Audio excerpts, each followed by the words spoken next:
'cause it's Bad Boy for Life.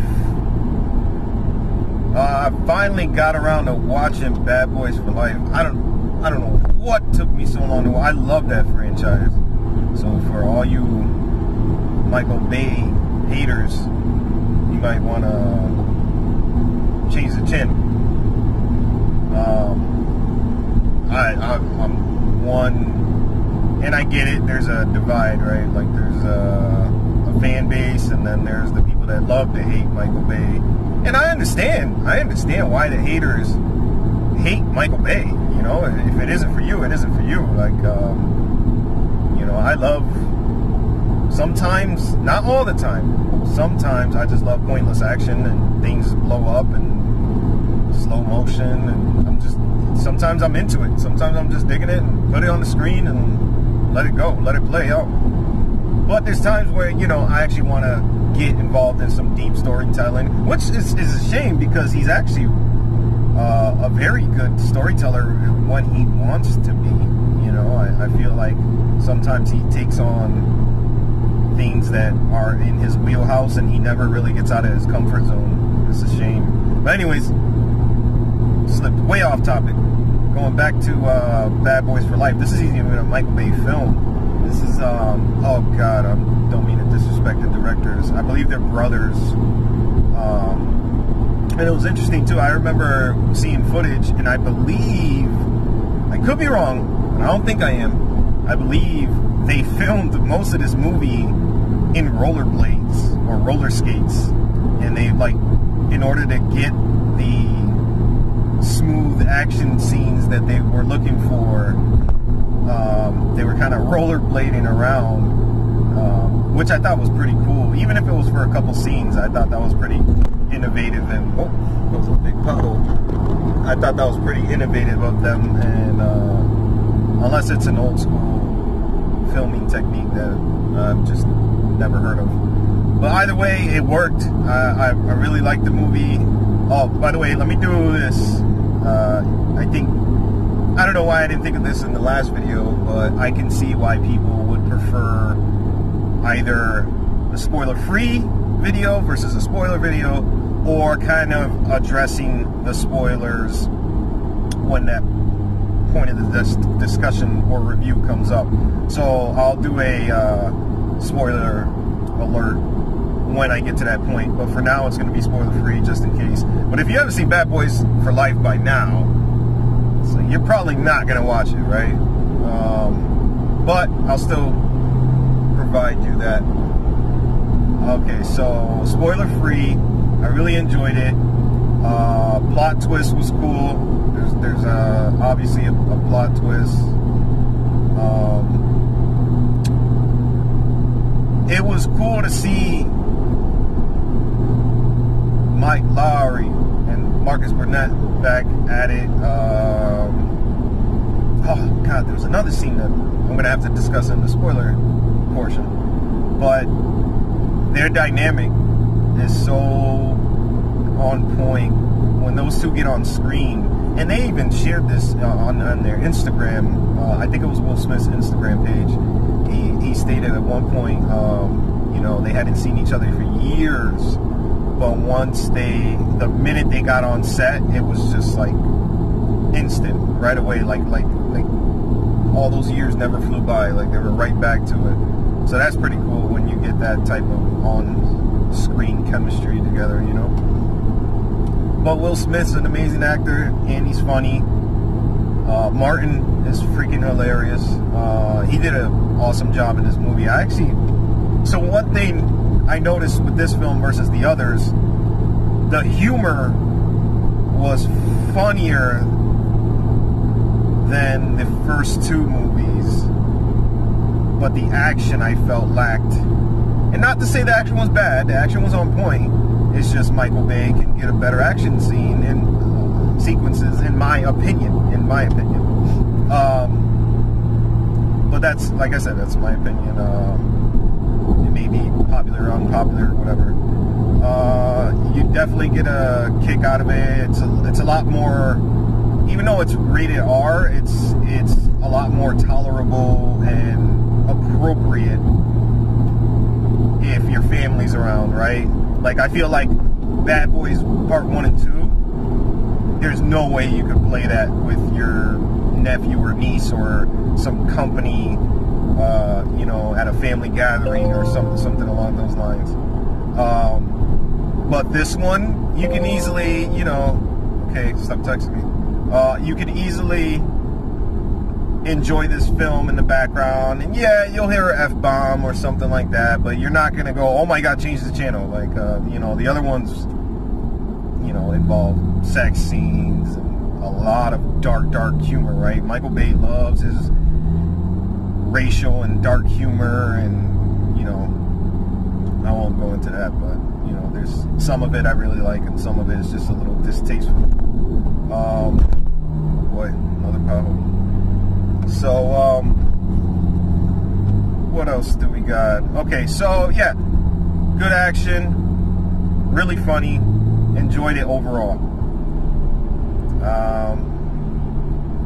Let's give it a typical rate. Oh my god, did you just cut that guy off, you asshole? Let's see, I would give it, let's say, B minus. I'll give it a B minus. It probably is more of a C plus, but there are two things that occurred. Oh, tunnel. There are two things. It's not Corona. There are two things that occurred that really had a huge impact on my decision. So I'll explain that in the spoiler portion. But yeah, definitely enjoy it. If you haven't watched it, give it a watch. I really enjoyed it. I didn't regret it. It had me on the edge of my seat a couple times. Oh, the villain. They did an awesome job with the villain.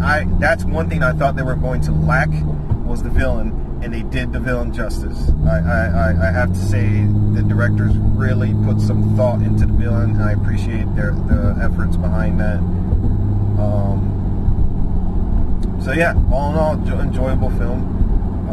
Let's go into the spoiler territory. Spoilers. I'll put spoilers right over here. Spoilers. Okay, let's just get down to it. I felt a little let down with the sun reveal. The sun reveal, I loved it. I loved the angle. I was like, that's cool. And they made it seem like, hey, this could have happened in the last movies, and he just didn't know. And I get it. It was cool. It was cool. I definitely don't consider that actor to look even percentage of African American. I mean, I think I personally look more black than that actor.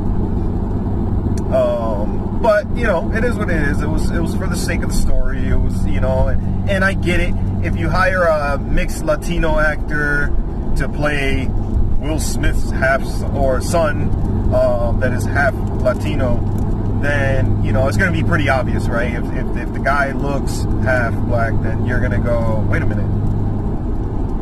They already showed the father on screen. There were two Latin people, the parents. Why does this guy look half black? But so I get it. That actor was pretty good. It's cool to see some Latin talent make it to the big screen and play such a critical role. You know, a villain that has some character development at the end with a potential of another movie or maybe his own franchise. You know, if you stayed for the post-credit scene, they show Will Smith approach his son in jail, and he says, hey, he's got an envelope, and he's just like, you know, I might have a way for you to pay off some of this debt, which I'm torn on. Because I do like the actor, I do like his character. He's a badass. I love his fighting ability and the little I forget the name of that blade. The way he diced those guys up. Oh my god. But anyway, I'm torn because I want to see that character development. I want to see him go to the lighter side. I want to see him follow in his footsteps of his dad and get over the death of his mom and all of that fun stuff. And we got traffic, mother flower.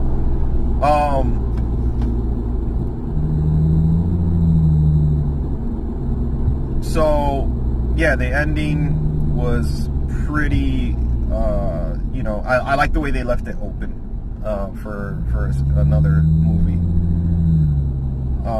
But, going back to the torn part, I fucking hate that he killed the captain. I love that character.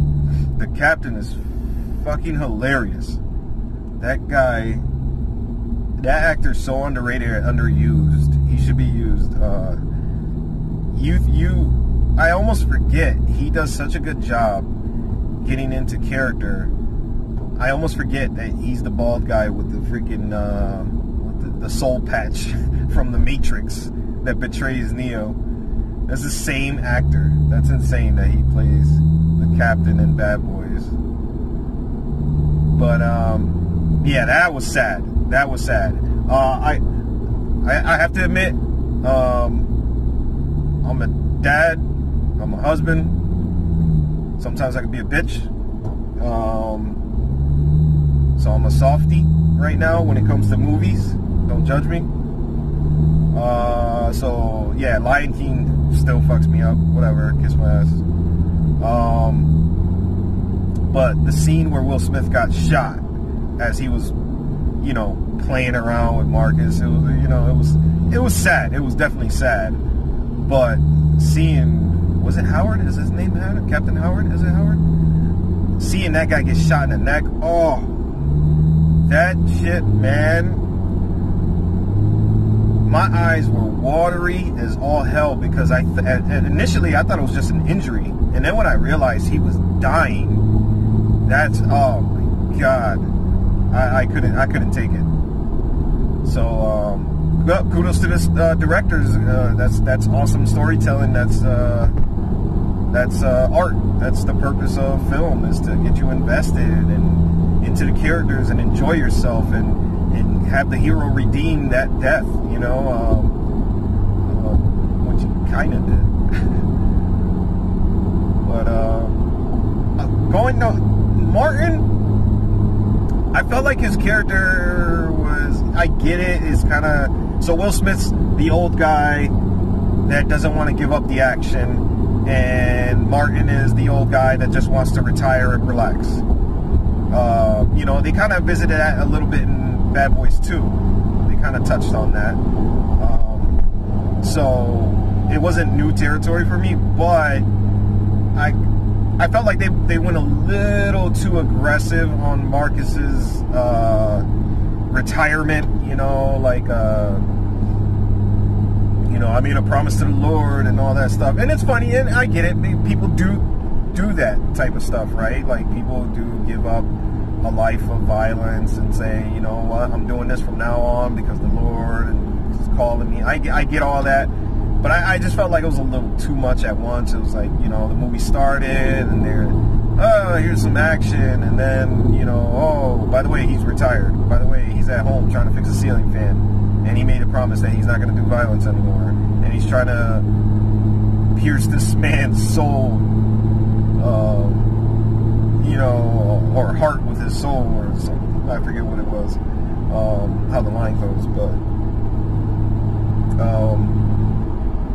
But yeah, I mean, it worked. It worked. Would I have done it differently or preferred it differently? Yes, but did it ruin the movie for me? No. And then, you know, Will Smith's character, that was interesting because that is definitely something that is probably a lot more common than people wanting to retire, right? You usually hear the opposite. You usually hear people saying, you know, they complain they want to retire, but then they say, oh, I can't right now, or I shouldn't, or maybe another 2 years, or maybe another 3 years, and that's kind of what Will Smith was going through, right? But, you know, his most likely wasn't justified for the retirement pension, money or pension or anything like that. It was more of, I need this. Like, I need the action. I need this. I need to remain a hero. I need to be needed. And you know, he just couldn't settle down. So I'm interested to see where his character goes with the new captain. You know, obviously they're dating. Obviously he was keeping it a secret. Hopefully, if they proceed with any sequels down the road, they'll visit that again. And hopefully they keep that character, because there's nothing more annoying than becoming invested in characters in movies, in a franchise, and then they just one off them and say, oh yeah, remember I broke up with her. And it's just like, I know you broke up with her, but I want to know more, and I want to know why. And you know, I wanted to know why she didn't return, why his sister, Marcus's sister, didn't return. But anyway, that's my review. Like I said, I give it a B-, solely because the impact that Captain Howard's death had on me. Watch, it's not even gonna be, his name's not even gonna be Howard, and people are gonna be looking at the screen like, what the fuck is this guy talking about? Oh, did you just throw a bag of chips at my car, you son of a... yeah, if you haven't checked it out, and I spoiled it for you, sorry. But even still, it's worth it. It's worth the watch. You know, just know that, you know, it is a rated R film, so you're gonna get some F-bombs, you're gonna get some bloody messes. There's a couple gruesome kills that your significant other might look the other way when it happens. But I enjoyed it. If you enjoyed it, let me know. If you didn't enjoy it, let me know why. Comment below. If you haven't liked the video, subscribe. I'm trying to get my subscriber count up. Like I said in the last videos, I really enjoyed doing this. I want to continue to get better at it. So if you guys have any ideas, or if you like what you see, or what you don't like, just point it out. It's okay. I'm a big boy. I'm an adult. I can take it. But yeah, subscribe to the channel. Be on the lookout for our podcasts. We're on Spotify. We're on Apple Podcasts. We're on all major streaming platforms for any podcasting. So be on the lookout for The Real Hype. That's REEL Hype. And I'll see you in the next one.